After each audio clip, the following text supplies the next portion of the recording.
Hey guys, it's Tiggy Maximus with Tiggy Maximus Talks, episode 227 on Spotify and YouTube.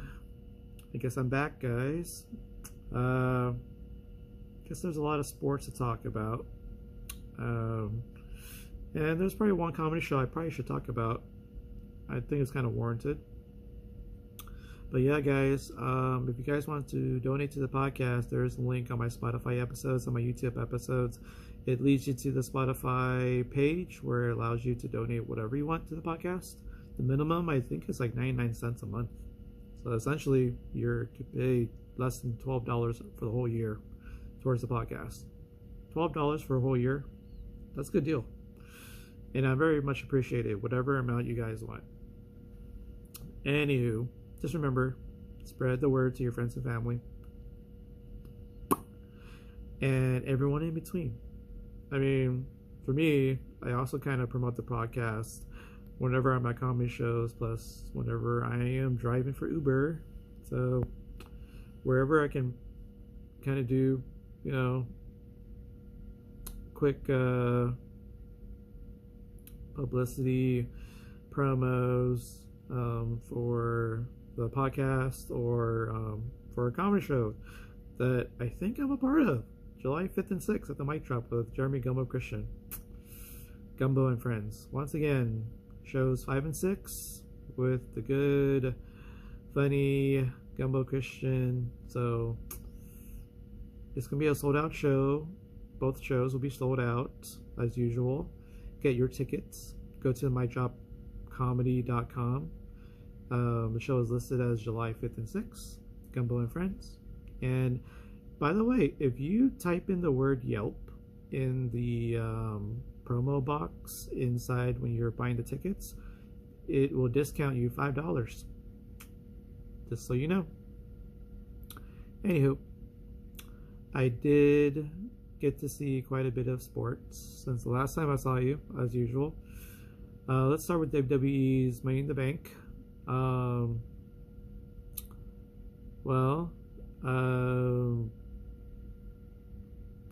Cody Rhodes, Jey Uso, they defeated Logan Paul and John Cena. Apparently R-Truth or Ron Killings came out and attacked John Cena. I guess now Ron Killings, R-Truth, got a little bit of a push. Now he gets to have a little thing going on with John Cena. And the last premium live event or Saturday night's main event, R-Truth, Ron Killings got a title shot, but he lost to John Cena. And supposedly, shortly after R-Truth, Ron Killings was let go, but then he got rehired, signed a new contract, and he kind of has some side drama going on with John Cena. So I'm kind of curious where this is going to go. It's kind of entertaining. And now that Cody Rhodes was teaming up with Jey Uso and they beat John Cena and Logan Paul,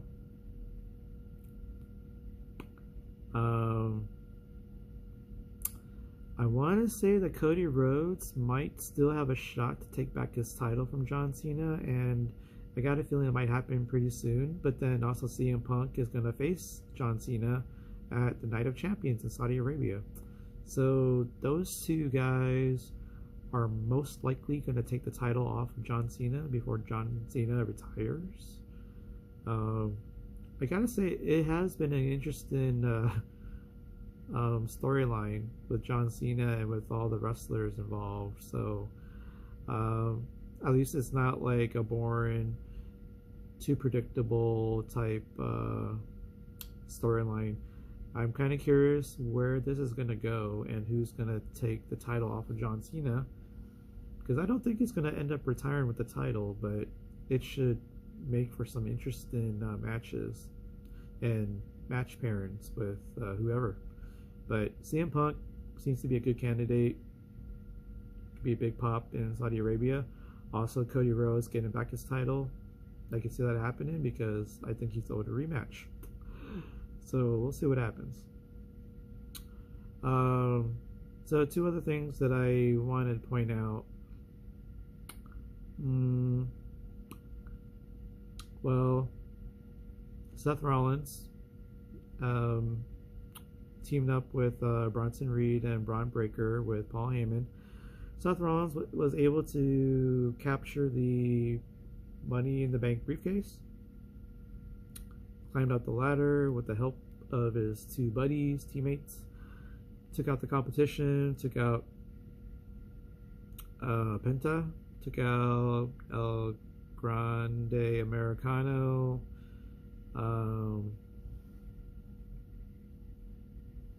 LA Knight,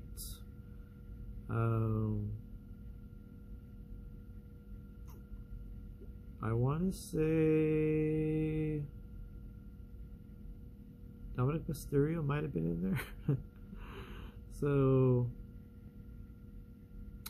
yeah, Penta was even in that one too. I really wanted Penta or Seth Rollins to win it, and Seth Rollins ended up winning the whole thing. So Seth Rollins can cash in on any champion at any time within a year. So he could be cashing in on Jey Uso, but who knows? There's a possibility he might cash in on John Cena, CM Punk, or Cody Rhodes. It's very possible.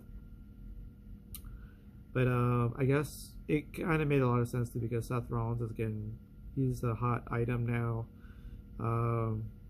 The fact that he has two guys who can help him win the championship, and also being guided by Paul Heyman, so it's just inevitable that Seth Rollins is going to cash in and become champion once again. Just depends on who it's going to be is a question. So,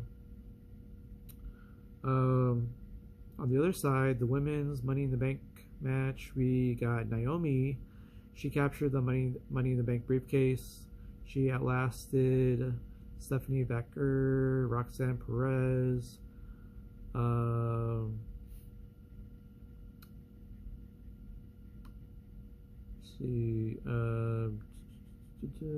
Rhea Ripley, Alexa Bliss, I think, and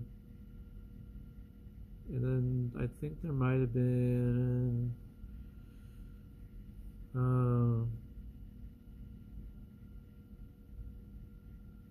one other person in the match, but Naomi outlasted the 5 others and now has the opportunity to cash in on anyone up to a year. So she could be cashing in on Tiffany Stratton, or could be cashing in on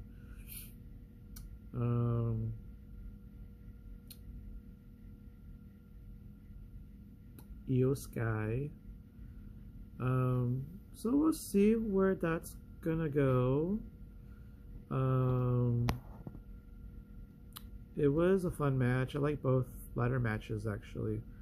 It did provide some surprise, not predictable in a sense, and then you got to see some interesting face-offs. Apparently, I didn't know I wanted this, but apparently Jacob Fatu and JC Mateo facing off with Braun Breaker and Bronson Reed. I didn't realize that is what I really wanted to watch, because those guys are like the future of the company. So that got a big pop, because you got guys who look like they could be world champions. They got the look, they got the music, they got some intense move sets.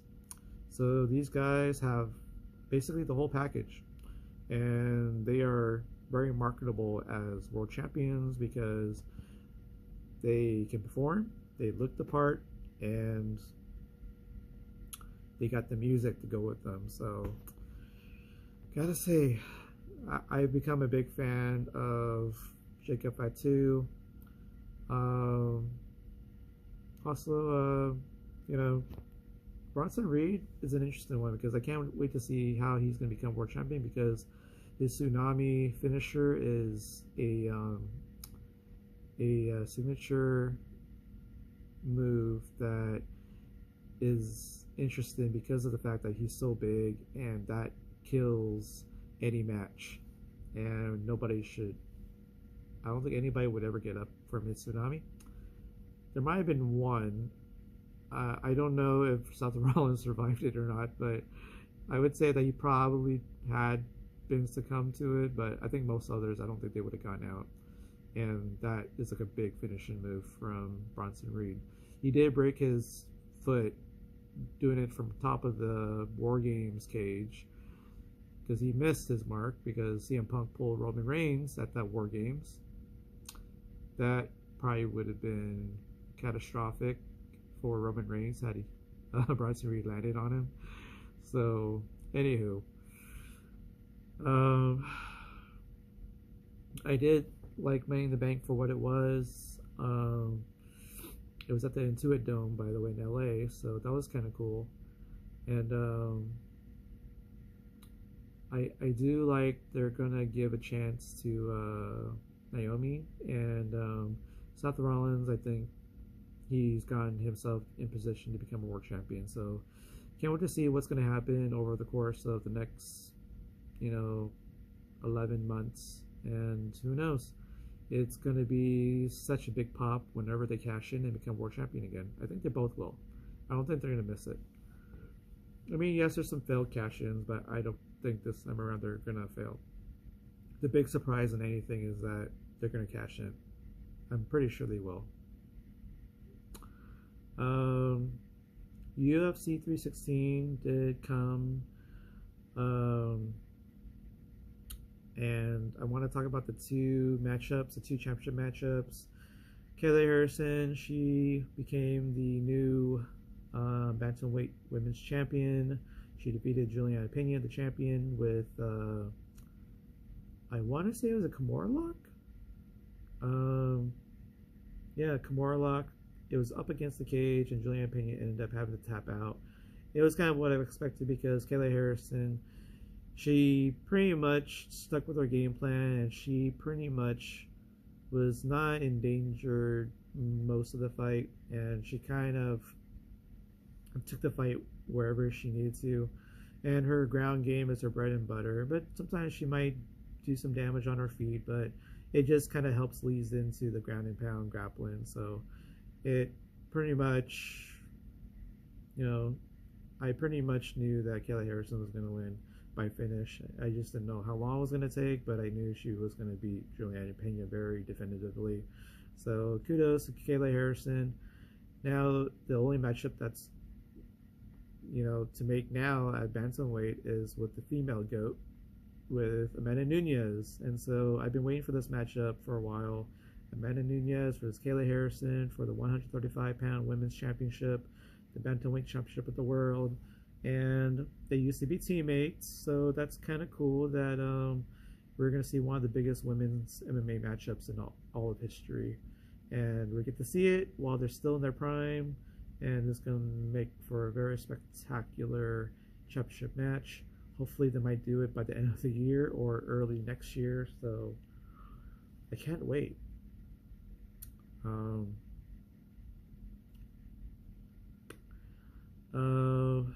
And then, of course, the championship match of the night, the main event, Sean O'Malley versus the champion, Merab Dvalishvili. Merab pretty much did what I expected, mixing up with leg kicks, takedowns, ground and pound, and he did get the Darth choke on Sean O'Malley. Now, the first round, though, I did kind of notice that Sean O'Malley did get to Merab a little bit in the first round, and I probably could lean towards giving him Sean O'Malley the first round, but after that, it was on Merab, and Merab was just counting down the time to when he was going to get that finish, because even though it went to decision the first time, but I think the second time it was motivated in this rematch to make sure that the first was, no fluke whatsoever, that he definitively won both fights, and he put a stamp on this little rivalry and beat Sean O'Malley very, very well and very impressively. And can't wait to see what Merab's going to do next.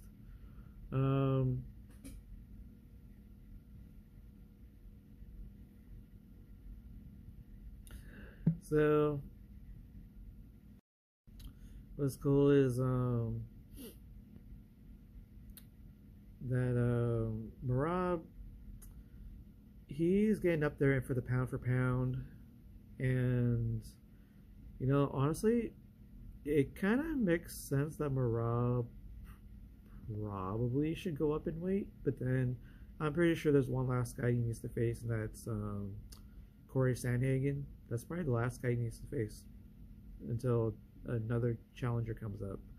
But other than that, Marab might have been the best of the best already. So, and of course, Alexander Volkanovski's at 145. So, Marab versus Volkanovski, that would be quite a matchup to watch. So, we'll see.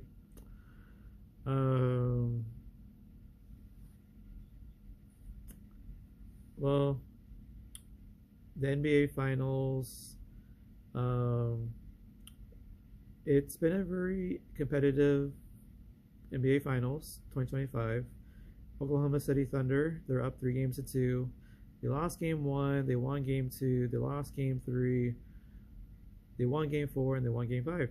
And so game 6 is going to be in Indiana, but Tyrese Halliburton might not be playing because he got a calf strain and he might not be able to be efficient or effective in that game 6 to fight off and force a game 7.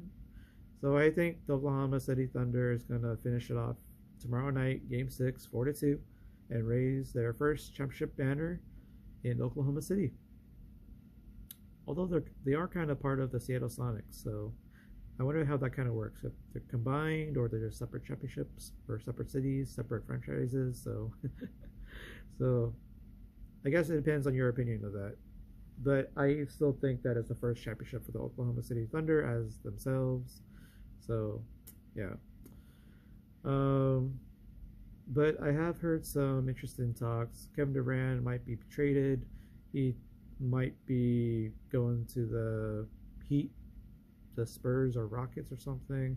But the Spurs thing is kind of interesting because Wembanyama is at the Spurs, and if Wembanyama teams up with Kevin Durant, that is going to be a very much of a formidable duo to come up against, and that might make them an instant playoff contender. So we'll see what happens with that. Oh, and guess what? The Lakers got sold to Mark Walter, who is the owner of the LA Dodgers, Chelsea football team of the English Premier League. I think he has a Formula One team in Cadillac, Andretti. I think he also owns the LA Sparks of the WNBA. I think he owns the Women's Professional Hockey League. I think he has a team out in Europe too. Anywho, so Guy pretty much bought the Lakers, so that ends the dynasty, the ownership from the family of the Buss family. Jeannie Buss is still going to be the team governor for the Lakers, and I guess they are trying to get to the goal back to the championship and more championships down the road. So we'll see how soon they're going to get to the championship with the new ownership, and might see some changes, but hopefully they can work the financials and get some great talent going forward, work around LeBron and Luka. We'll see what happens. Cross my fingers that they're going to put on a championship product in the next 5 to 10 years. They got a window. So anywho, the Florida Panthers did win game 6 last night, defeated the Edmonton Oilers once again, same like last year, and captured the Stanley Cup once again, defended the championship. So they're the 2-time defending champions of the National Hockey League. I can't wait for my LA Kings to get better so they can compete with the Florida Panthers and get past those Edmonton Oilers and the Golden Knights of Las Vegas. So Kings got some work to do, but I hope the Kings can play against the Florida Panthers. I might go to a game next season. I gotta watch them play. I hope they meet each other in the Stanley Cup Finals in 2026. So we'll see.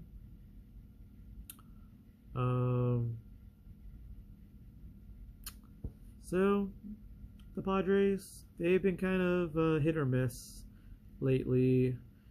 They've had some blown saves, but they have some fight in them. You know, they are hard fought competing with the Giants, the Diamondbacks, and the Dodgers. But sometimes the relief is starting to show a lot of like weaknesses, and they're getting exploited. Sometimes the offense is not always clicking at the right time, most of them at the same time. So sometimes, you know, a couple guys can carry the team, but not everyone is hitting their stride at the same time. So it is kind of frustrating sometimes to watch the Padres, but the Padres are still in playoff contention, so that's still the important part. So,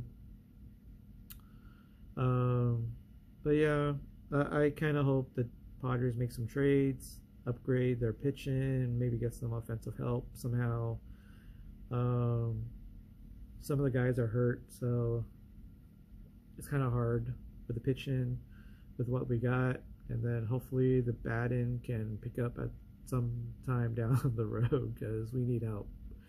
I think to get to the main guys on our offensive power of our lineup, it's kind of a little bit too far in between. So there's got to be a better bridge to get to all the players and kind of hit around the lineup. So, and it should make for a very like a, what do you call it, fearsome 9-batter lineup. So hopefully they can get at least 7 guys, you know, hitting at the same time at the right time for the rest of the season. There's still 3+ months left in the season. So hopefully we can compete with the Dodgers, the Mets, the Phillies, the Giants, the Brewers, Cardinals, Diamondbacks. So Cubs, definitely the Cubs, and the Reds. So hopefully we get to match up with them. I can only hope. I mean, it's a long season, but you know, you never know what might happen. So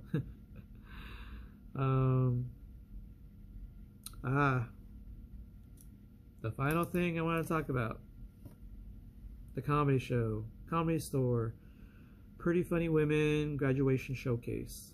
It was a fun show from beginning to end. Lisa Sunset, of course, she taught a lot of these women about comedy and getting better at comedy on top of what they already know and what they've already been doing.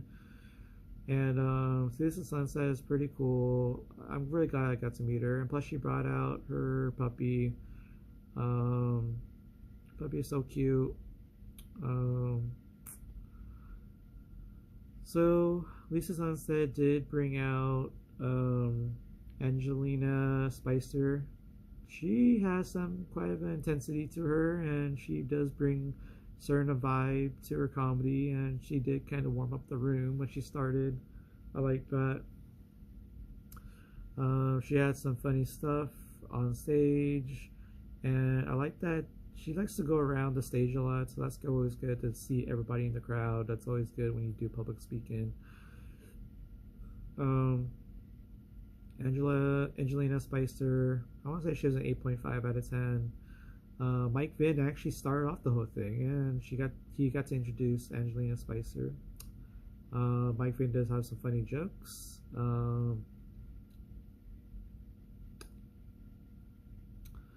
I want to say he was like a 8.4 out of 10 for his comedy. By the way, he is the booker for the Comedy Store, La Jolla. So if anyone needs to get on, just go talk to him, send him some clips, and show up, introduce yourself, and have a good time. And also, you might do, you might be on his good graces. Who knows? You might be at the Comedy Store performing someday. So, I also got to see Susie Chicago first time. She has some unique glasses, very unique wardrobe. She's super funny. I liked her. And then this graduation thing did well for her. So It's always good, and I could see that the crowd liked her a lot. I want to say she was an 8.5 out of 10. Um, then we also had Aaron Jameson.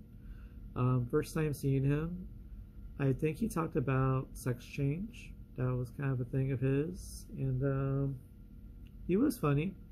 I would say about half the crowd liked him. I want to say he was about maybe an 8.3 out of 10.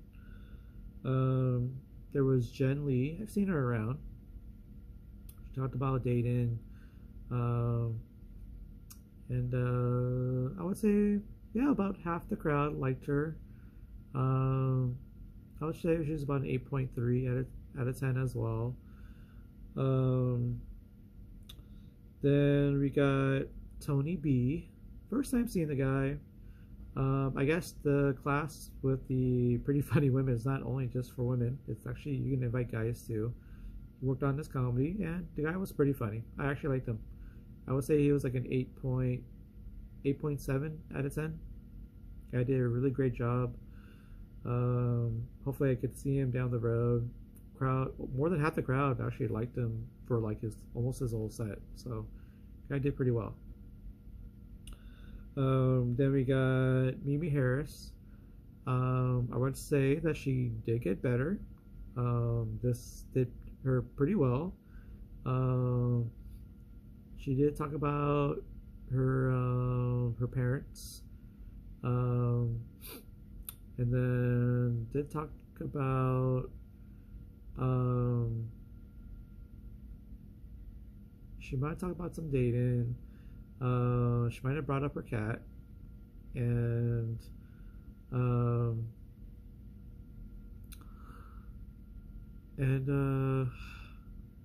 I want to say she did get some good laughs in there, so I want to say she was an 8.1 out of 10. I'm very proud of her. Happy that she did well, especially in the comedy store.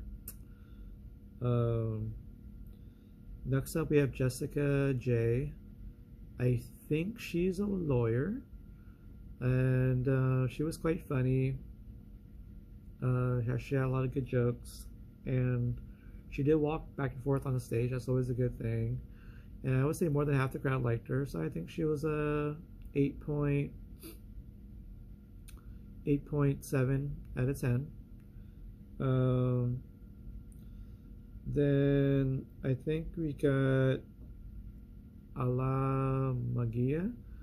I think she's Russian. I kind of got a sense she was European. She was funny. About half the crowd liked her. I must say. I want to say she was like an 8.2 out of 10.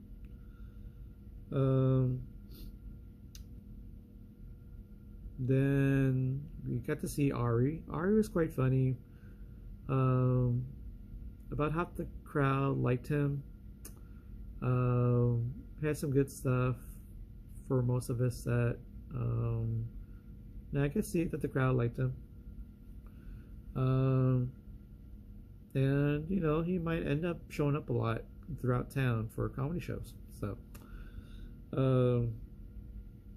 I want to say Ari was a 8.5 out of 10. Then we have Christine Shuttleworth. What was interesting about Christine Shuttleworth was that she pulled out her dentures. She pulled out her teeth. So and she put it on someone's table or someone's cup for safekeeping.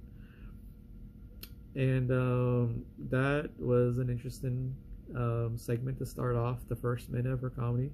She was super funny. Crowd liked her a lot. That was like a shock moment, and I liked it. Christine Shuttleworth, I think she was a 8.6 out of 10. I love the entertainment that she brings with that, and that's gonna shock everybody at any crowd at any show. And then we do have Christy Matsutani. she did really well. She has a lot of great jokes. Dating, talking about her mom, her dad. I think she talked about her dog. She might have talked about some driving. And she has a lot of funny stuff. And honestly, she did pretty well. And the fact that she even took this class, she even got better. And I gotta say, she was probably the funniest of the night. She was an 8.8 out of 10. So, and then Lisa Sunset came out towards the end, and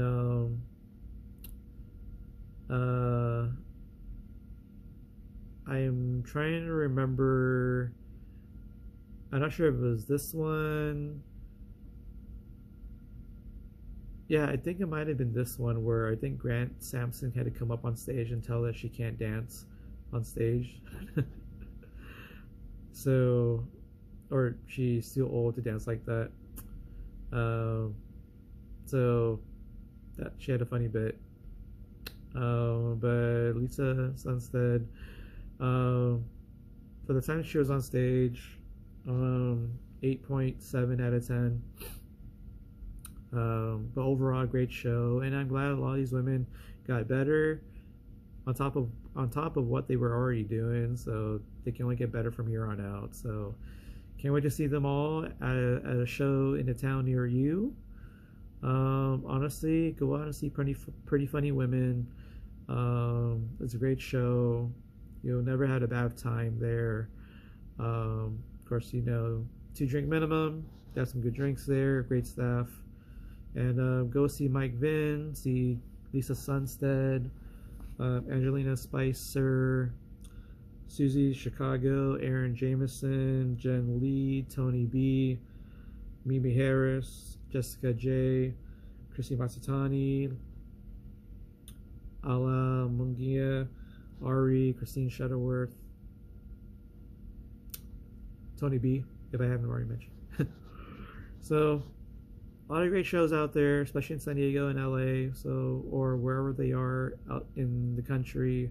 Let's go see them in a town near you. Anywho, guys, I gotta get going. Thanks for listening. And don't forget, buy tickets to the Gumbo and Friends show at the Mic Drop Comedy Club on July 5th and 6th, Saturday, Sunday night. Both are going to be great sold-out shows. Both are funny. You're going to see some great comedy. The Nerve Challenge. 3 people have never done comedy before in front of a live crowd. And who knows, you might see some musical guests on that show. And of course, Jumbie Gumbo Christian, headlining both shows. Anywho, guys, you know the saying. Boom. Tiggy Maximus. Signing off. Baby. Alright, later, guys. Booyaka!